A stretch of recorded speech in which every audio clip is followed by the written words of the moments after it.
Et on se retrouve pour continuer notre lecture de Glow.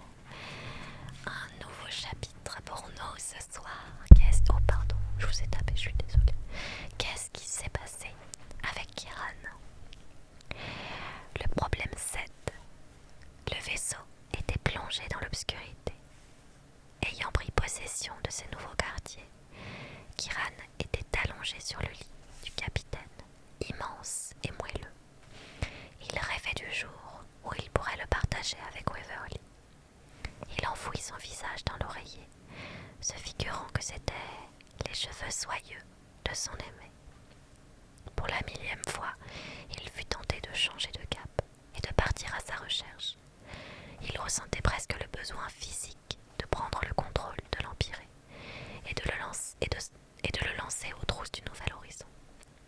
Il avait failli donner l'ordre la veille, mais Arthur Dietrich l'avait convaincu qu'ils avaient plus de chance en conservant la même trajectoire. « Laisse-les venir à nous », avait-il argué. Même Sarek partageait son sentiment. « Tu avais raison depuis le début, Kiran. Il n'y a rien d'autre à faire que patienter. Si les navettes essaient de nous rejoindre dans cette fichue nébuleuse, elles n'y parviendraient que si nous sommes là, où elles s'attendent à nous trouver. » C'était très ingénieux de nous attaquer dans la nébuleuse, avait observé Arthur, en ouvrant les yeux comme des soucoupes. Merci pour la rose.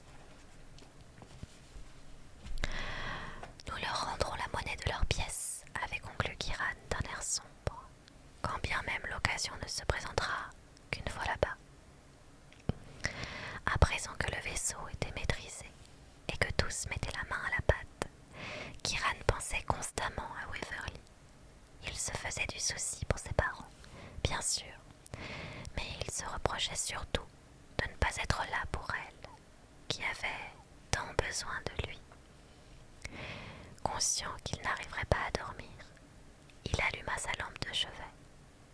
La reproduction encadrée d'un Van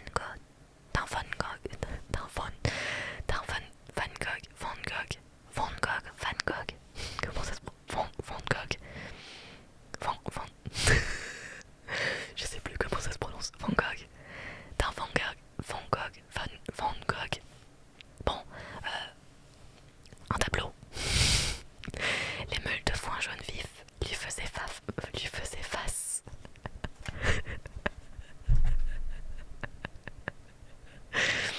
Ah, il m'a troublé le tableau.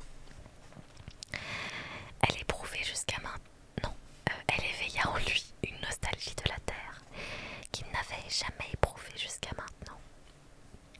Il sursauta lorsque le voyant de l'interphone sur sa table de nuit se mit à clignoter. « Capitaine, vous devriez descendre à la prison. » Kiran entendait du tapage derrière le gardien. « Que se passe-t-il ?»« Les détenus se battent, monsieur. Ils s'entretuent. » Kiran enfila son pantalon en lin et ses sandales. Quelques secondes plus tard, il s'engouffrait dans l'ascenseur qui le conduisit au niveau inférieur. Alors seulement, il prit le temps de respirer. Dès que les portes s'entr'ouvrirent, le fracas de la bagarre lui parvint. On aurait dit des animaux qui s'écharpaient pour un os. À l'autre bout du couloir, il découvrit Seth à califourchon sur Silly, qui l'accablait de coups, tandis que Max essayait, sans réelle conviction, d'intervenir. Silly avait perdu connaissance, et Max n'était pas beaucoup plus vaillant. Seth avait la respiration saccadée et les articulations bleuies. Pourtant, il continuait à frapper Silly sans relâche. « Arrête !» lui dit Kiran. Seth ne parut pas l'entendre. « Stop !» hurla Kiran. Il prit les clés des mains du garde, ouvrit la porte de la cellule et se jeta sur Seth. Ils roulèrent à terre et Kiran lui planta son poing dans le visage en lâchant un flot d'injures. Seth essaya de repousser Kiran, mais, comme il en était incapable, il se laissa rouer de coups. Quand Kiran finit par s'arrêter, Seth avait les yeux gonflés et sa lèvre inférieure saignait. Le premier s'était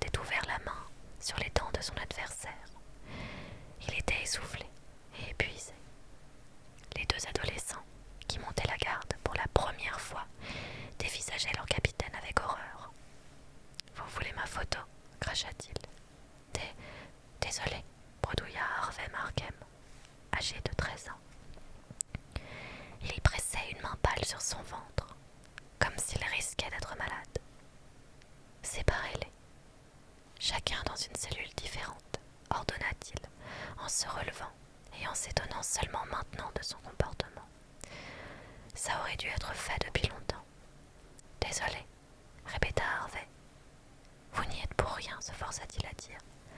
C'est entièrement ma faute. Sans regarder leur capitaine dans les yeux, Harvey et son compagnon, un échalasse de 15 ans qui se faisait appeler Junior, empoignèrent Seth, chacun par un bras. Pendant qu'ils l'entraînaient, Kiran se posta sur le seuil de la cellule pour s'assurer que Max ne tenterait pas de s'enfuir. Celui-ci était trop faible pour ça. Allongé par terre, il fixait Kiran de ses yeux vides. Kiran observa Silly, qui ne bougeait plus. Il savait qu'il courait un danger, et il n'avait rien fait pourtant. Maintenant, Silly était à demi-mort. Lorsque les gardes vinrent chercher Max, Kiran retourna Silly pour le mettre sur le dos. Il avait le visage violacé, son poignet formait un angle anormal, et sa main tordue évoquait une serre atrophiée.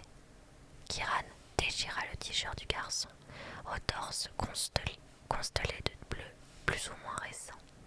Il aurait dû intervenir depuis longtemps. Contactez l'infirmerie et demandez-leur de descendre un brancard avec sangle, ainsi que de quoi faire des pansements pour les deux autres. Quelques minutes plus tard, deux garçons endormis, encore en pyjama, emportèrent Silly.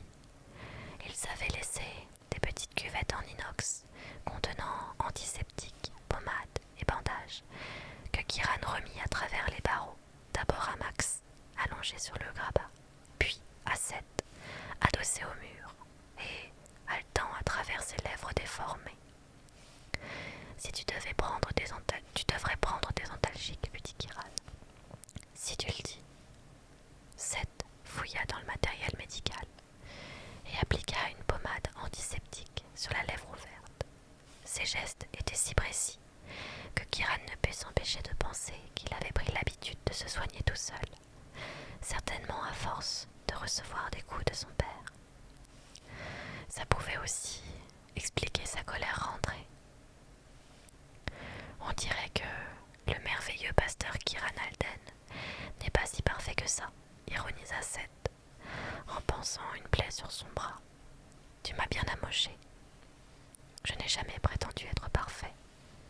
Comme si tu en avais besoin, s'exclama Seth. Kiran posa des yeux honteux sur ses poings ensanglantés. Je suis désolé de t'avoir frappé. Tu avais des raisons de le faire.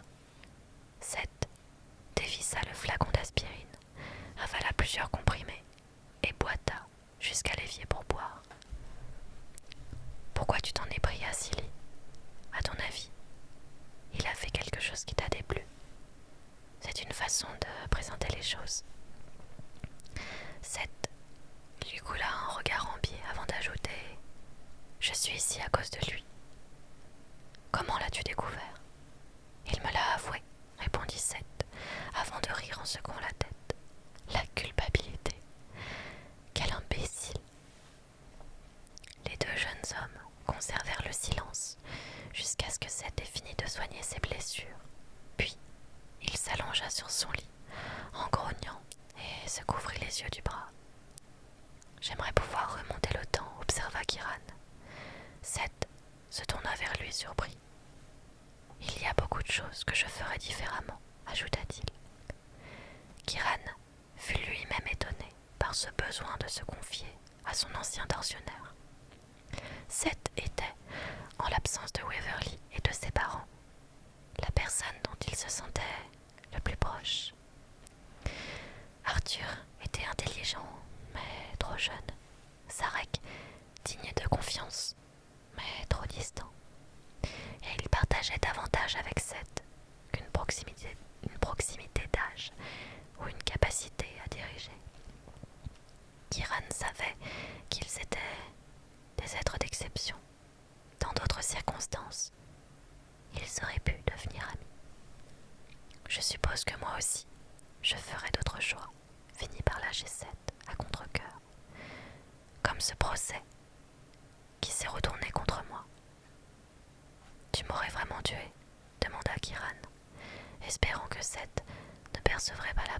sa voix, car il continuait à le craindre, même s'il était enfermé.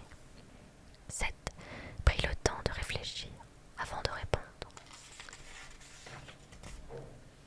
Je cherchais juste à te briser pour que tu ne me poses aucun problème à ta libération. Kiran réprima un frisson. Ça avait failli marcher.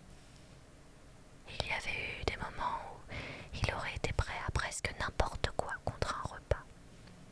Puis, les gamins ont commencé à réclamer un procès. Ils essayaient de me faire croire qu'ils voulaient voir le sang couler, mais je voyais bien qu'ils cherchaient en réalité à t'aider.